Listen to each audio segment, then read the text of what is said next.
There's something mesmerizing about a ring like this. This is Black Galaxy Jade, rare, bold, and beautiful. In this video, I'll show you exactly how I made this ring, from raw stone to a polished perfection. From cutting and shaping to the final shine, every step, start to finish. Let's begin.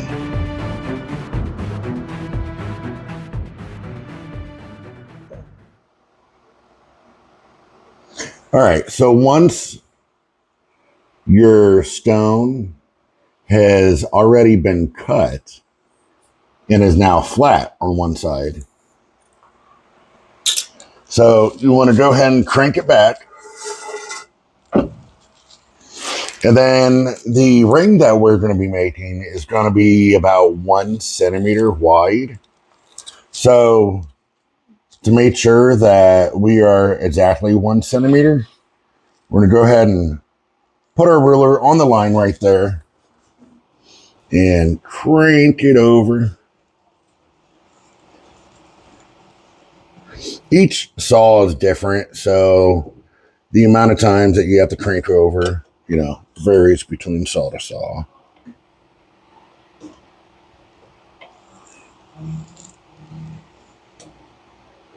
And if you're a little over what you're trying to achieve, that's fine too, because the sides of the ring you'll be sanding and grinding flat anyway, so you can make it a little thinner, but you can't make it fatter.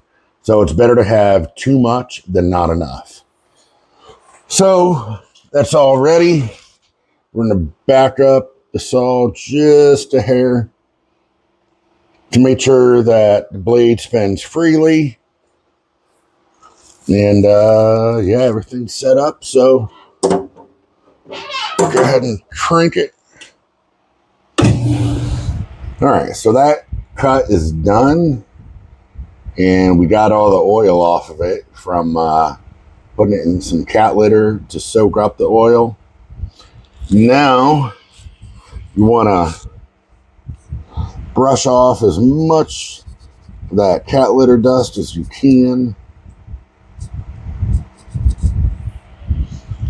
Make sure that there's no fractures in it. So this whole slab right here is fracture free, which is good because you don't want to have a ring that'll have a big old crack running through it. All right, so now we're going to wet it down to look for the best pattern and to see exactly where we want the placement of this ring. So just dip it in water. And I'll give you kind of an idea of what it'll look like when it's polished. So I'm thinking right around here. Yeah. Yeah, so we're going to cut our ring right in this section. We don't want to use this area because obviously the stone goes inwards.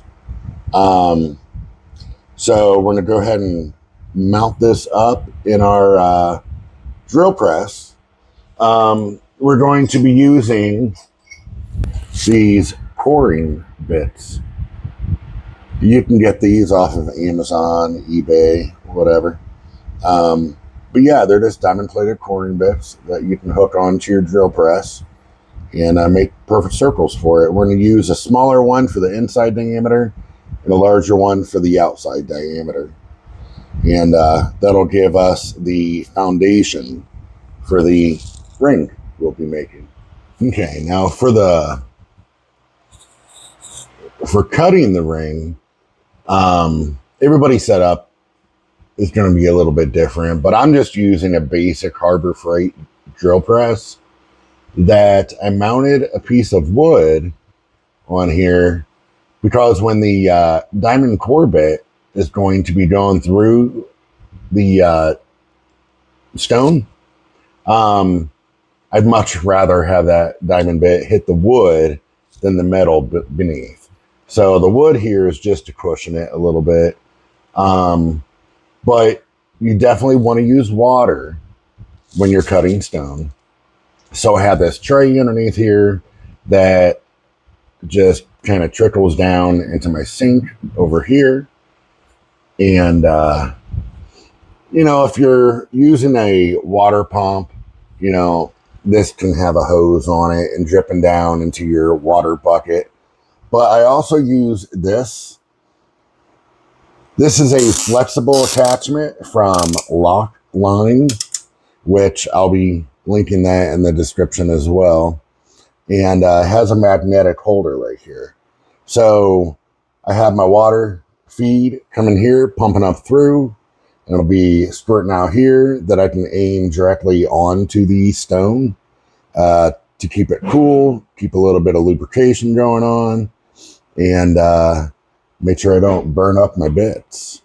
So I just attach this, aim it down. It's roughly where I want it to be. I'm going to go ahead and take my stone. And remember, we wanted this area right here. So put that there. Now, before I clamp it down, I picked the inside and outside diameter of the ring. You know, so it has enough spacing so we can cause a nice bevel on the ring. So instead of putting the inside diameter on there, we're going to use the outside diameter, because you don't want to put the spacing where when you put the outside diameter core bit on your slab, it goes outside of your slab. You know, then you have to do it all over again. So about right here is what we want. So while I'm holding that down, I'm going to clamp my stone in place. Make sure it doesn't move. Okay, so now we're going to remove this guy. Now the benefit of making these rings is that the inside diameter, you're still going to have that little core right here, which that core, what I do is I use it for making beads. So since we already have that all lined up, I'm just going to take a small little diamond bit here so I can remount the center of where the bead is going to be. So I put this guy on, tighten it up. So I'm going to start it, aim my water where I want it to be, go ahead and turn my water on.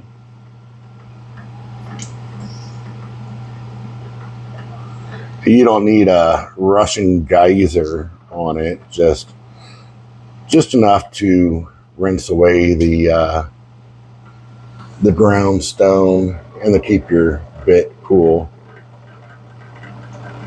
I'm just going to lightly touch the top here.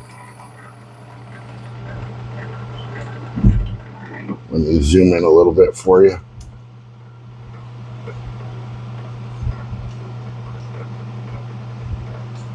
There we go. And just going to lightly touch the top. Make sure that the bit doesn't dance around on the surface. And then you can apply just a little bit of pressure. Now, I'm not pushing super hard. I'm letting the bit do the work. Every now and then I lift up to kind of wash out the hole and to cool off the bit. Right there. No, I broke the bit, as you can see. Well, that'll be fun. We'll worry about drilling that out later. Right now, I just don't want to move the slab at all because it's all lined up. So we're going to take this broken bit out.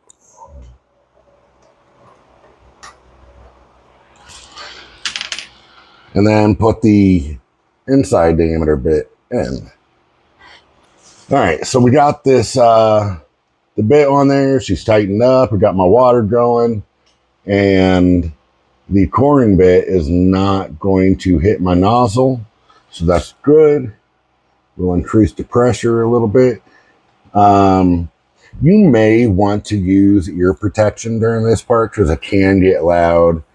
We're going to start this guy up, and slowly, again, we're going to just touch the surface a little bit. And then once we get the initial contact, then we'll apply just a little bit of pressure.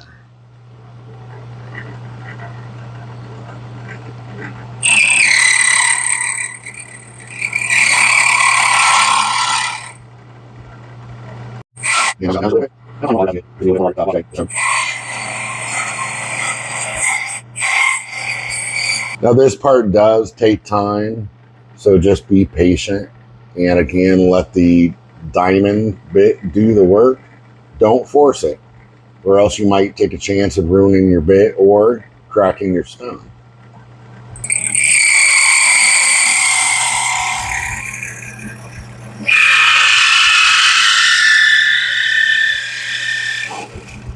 There we go.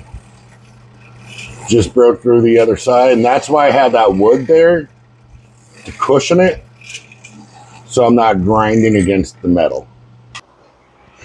And the outside diameter takes a little bit more time because you're grinding a lot more stone.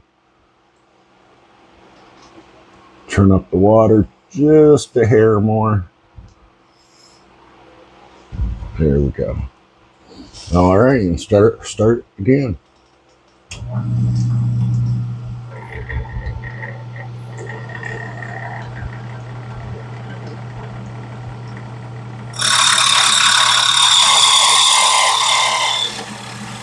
And now we're all the way through.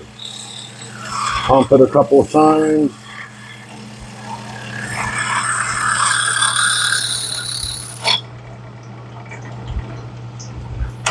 And we're good. All right, so now we have our ring, the foundation of it anyway. We have a decent thickness on here, so it'll be nice and comfortable to wear. But as you'll see, on the other side, you'll have a little bit of blowout for where the bit came down, and this just wasn't quite strong enough to hold on until the bit ground it through. And that little bit right here is just called blowout. It's normal, it happens, and that'll be drowned off during the next stage. Okay, so the next step that we're going to be doing is grinding this blowout. And this is where it's kind of convenient to have a cabbing machine. I'm using a Highland Park CB8 8-inch cabbing machine. Yeah, we're just going to grind out that blowout and maybe flatten off the sides a little bit more just to make sure everything's all nice and uniform. Now I'm going to be doing this on a 220 hard wheel, not an 80 grit. I feel that the 80 grit is a little bit too aggressive for it. So 220 is just perfect for it. So we're going to go ahead and start that up.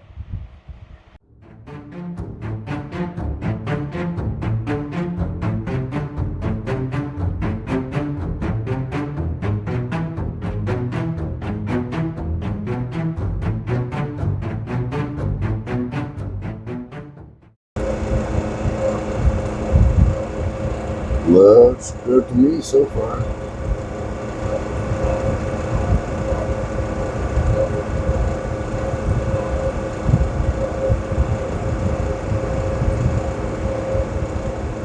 All right, so for this next step, this is a PU cup. You can pick these up on Amazon or lapidarytools.com. Bunch of different places. It's just a silicone holder for your rings.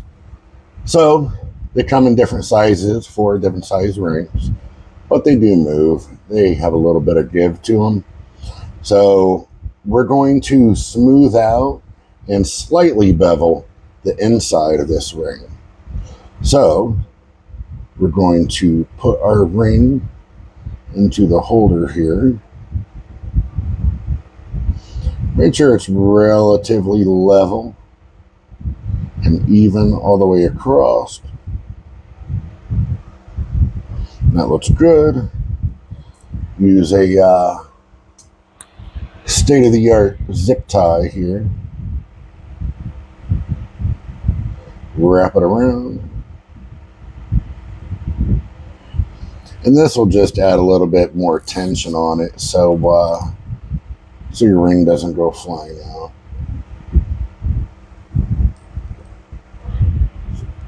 Tighten this guy up.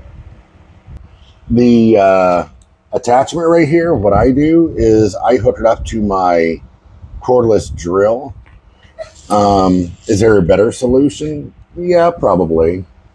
Am I going to ruin my drill eventually for doing this? Probably. But it works. And then if you have a rotary, really comes in handy on this next part.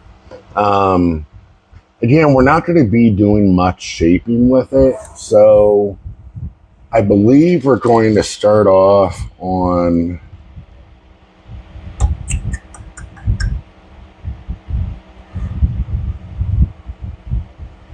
We'll do a 200 grit.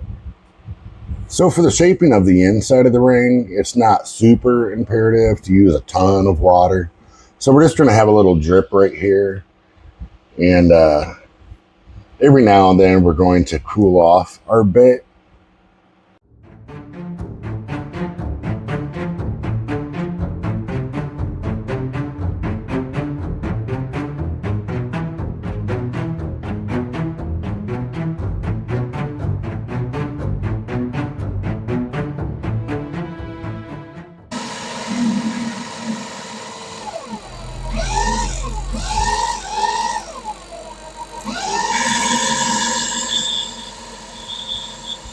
So I went ahead and switched out to a 600 grit. So now we can start smoothing the inside even more.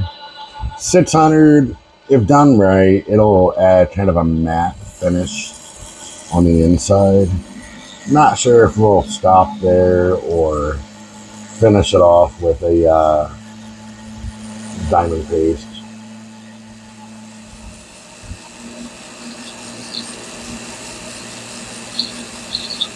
So what I'm going to do here is I'm going to take the ring out, flip it over, put it back in, and put this bevel on the other side. Okay, so we got the inside bevel done on both sides. So we can go ahead and pop it out of this PU cup now. And I think that's all we need on this. Yeah, just to make it a little bit more smooth on the inside, that's all.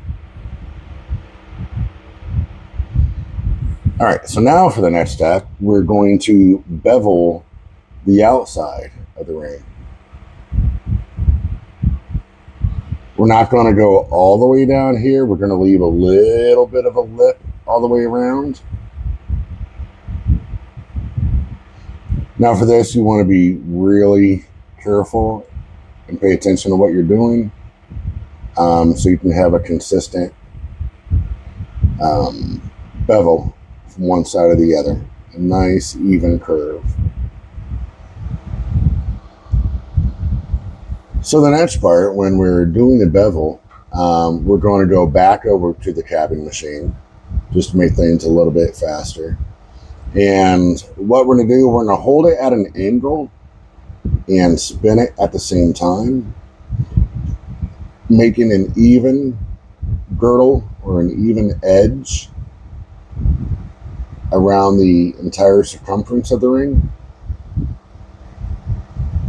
but yet adding a slight angle at the top. And we're going to do that to both sides. So again, leaving a little bit of a lip around the entire ring, but yet having an angle on the top. So turn the water on, turn the cabin machine on.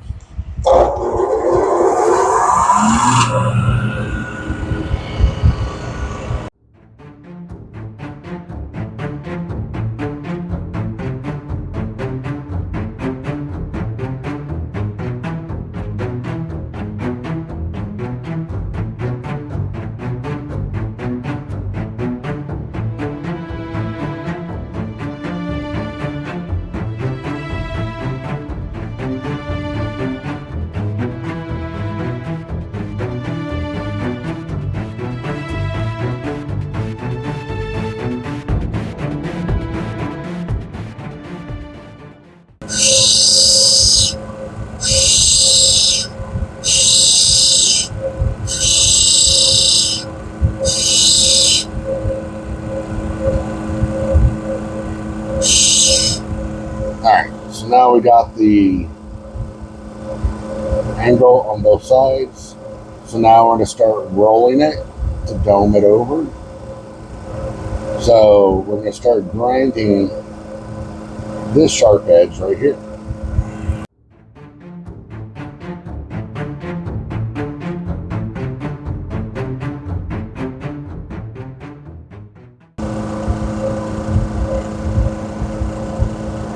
So for right here where it stands, it's good enough to go ahead and move on to a soft wheel. So you can turn the water off on the 220 and then move over to the 280 soft wheel. Turn the water on. That's a little too much. Now with the 280 soft, it has a little bit more give to it because it's backed by foam and it's a resin wheel. So all these hard edges will naturally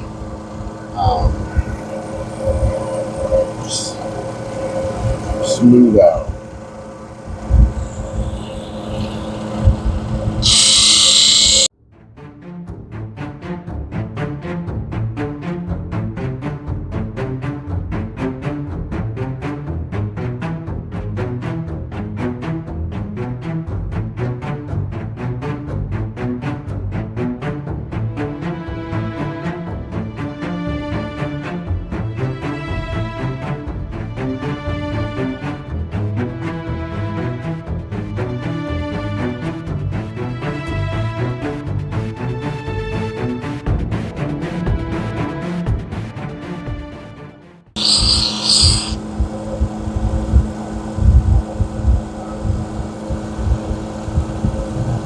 Pretty satisfied with how it's looking.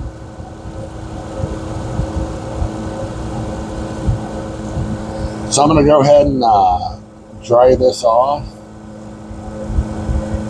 reevaluate it, and come back in just 1 minute. So now is the time where we're really starting to make progress, and we're jumping to the 600 grit Nova wheel. And this will really smooth things out and add kind of a matte polish. The 600 is kind of the start to your polishing. So again, a very important wheel to just take your time on and just make sure that you got the piece pretty much finalized how you want it to be.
now we're going to dry it off and see if we're ready for the 1200. All right, so I'm really pleased on how this is looking. Maybe we can go over one more time right there. But nice and smooth. As I said, it's kind of getting a matte polish on it. And the name of the game with these wheels here is just to make the stretches smaller and smaller until you get a reflective surface on it. So, yep, our shaping is done. We'll just continue to work it and make it shine.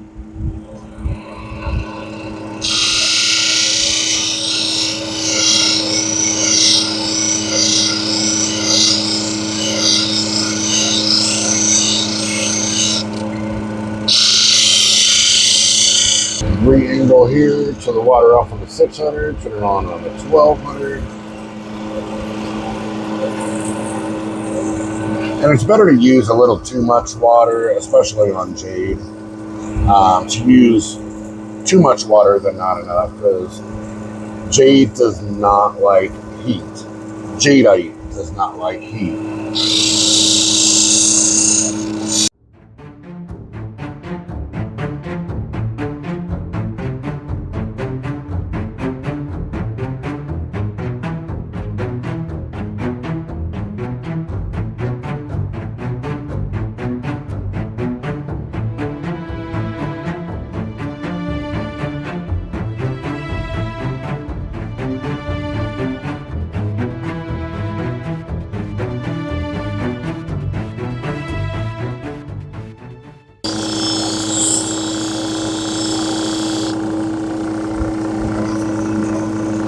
Alright, now we'll dry this off. Make sure we're done with the 1200 before moving on to the next wheel. Typically, people go from the 1200 to the 3000, 8000, 14. I like to do things a little differently, so I go from the 1200 straight to the 14,000. That's just my method. So I'm pretty happy with how this ring is turning out so far. We're done with the 1200. It's got a decent polish on it. Nice and smooth inside and out.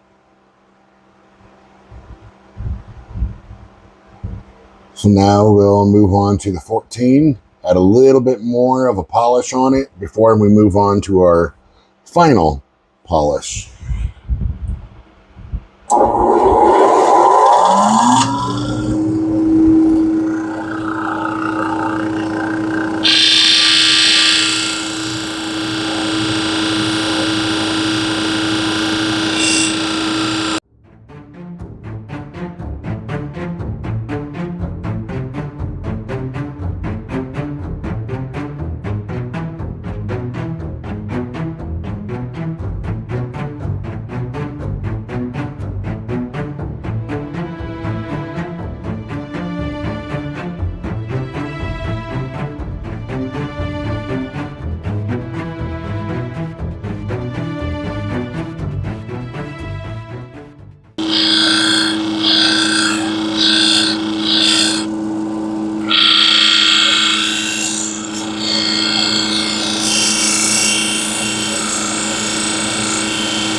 All right, and I believe we can move on to the final polish.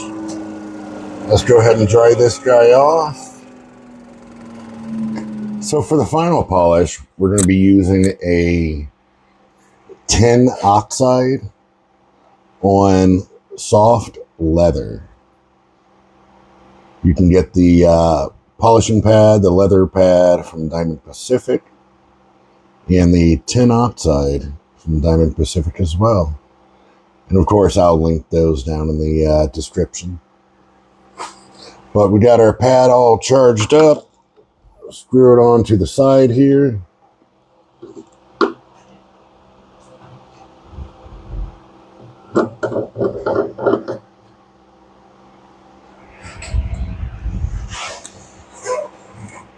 Spray a little bit of water because you don't want the ring to start dragging on the pad. You want it to have a consistent, nice little slurry with the jade. When you feel it start to drag, add more water, spray it with water, and it'll lube things back up. If you don't, it'll drag and then you'll get little streak marks. You might burn the jade. You might get more of a haze on it. And then you have to go through your wheels again and repolish it. So, all right, let's go ahead and get this going.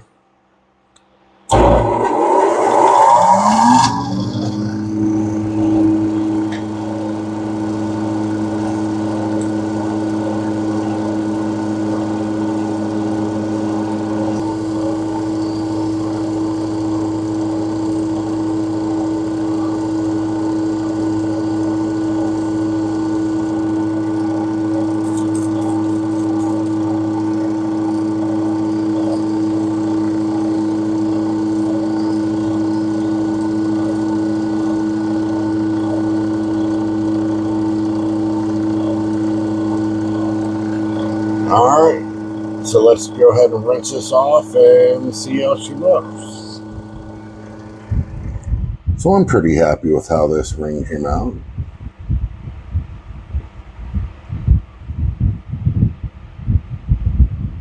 Got a nice shine to it. Beautiful black jadeite. Some of the green streaks coming through.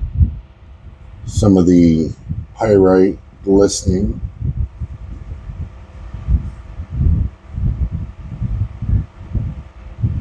Beautiful galactic jadeite jade.